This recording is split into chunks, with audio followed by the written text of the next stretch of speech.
I'm really excited to let you all know that I have a brand new single coming out. It's called Attention and it's going to be out on the 3rd of May.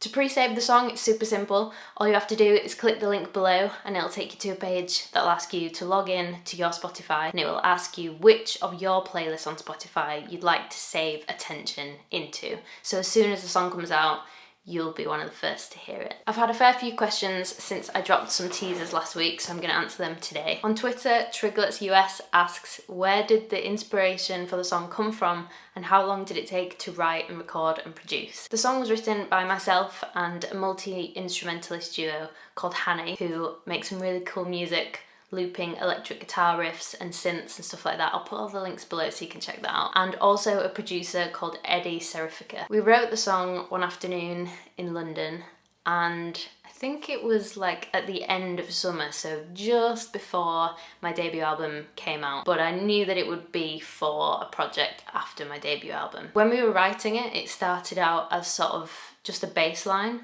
which was like bum bum bum bum ba dun. I should try and play it actually. And then a basic beat was added so that we could figure out the structure of the song. And then Annie from Hanny added some really cool electric guitar riffs.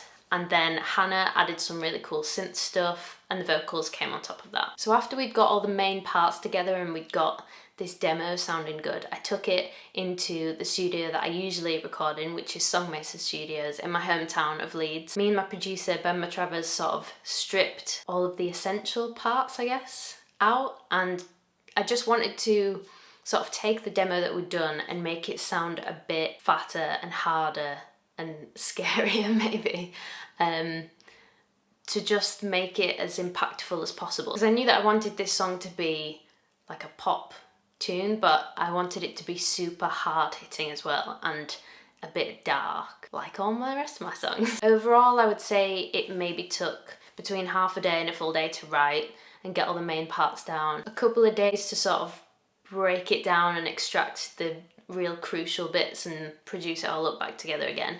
And then a day to mix it and maybe a few hours to master it.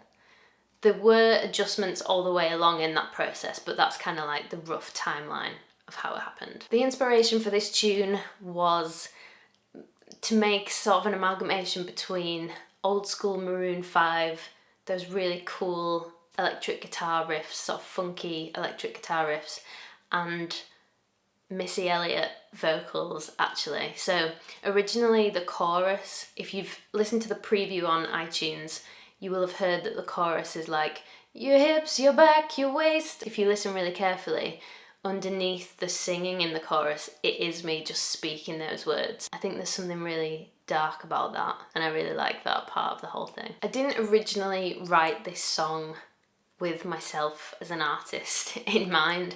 I thought that this song was, you know, we were doing a co-write, but I thought this song would be for a different project, and then I just loved it, and so I felt like it had to be something that I released, and I'm really glad that I'm able to put it out. In a co-writing situation, usually my sort of role is lyricist or top liner, so I was taking the lead writing these lyrics, but I wasn't necessarily thinking that this song would be one that I released.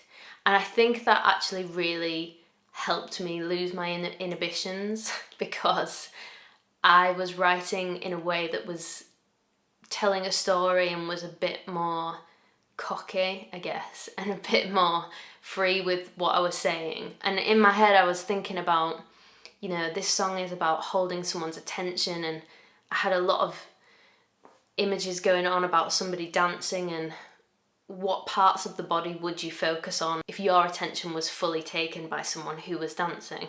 You would be looking at the hips and the back and the waist. And yeah, so I think like the fact that I didn't write it for myself actually helped a lot, because it gave me the freedom to just express what I was thinking without feeling that I personally would be judged for what I was saying, if that makes sense. And I think I'm definitely going to take that forward in my songwriting, because a lot of the time I'm quite conscious about how I sound or the message that I'm putting across as an artist, which, you know, I think it's important to think about, but sometimes that kind of gets in the way of natural expression, creative expression. Time for some quickfire questions. Rachel Explores says, how does this single compare to other songs on the next album?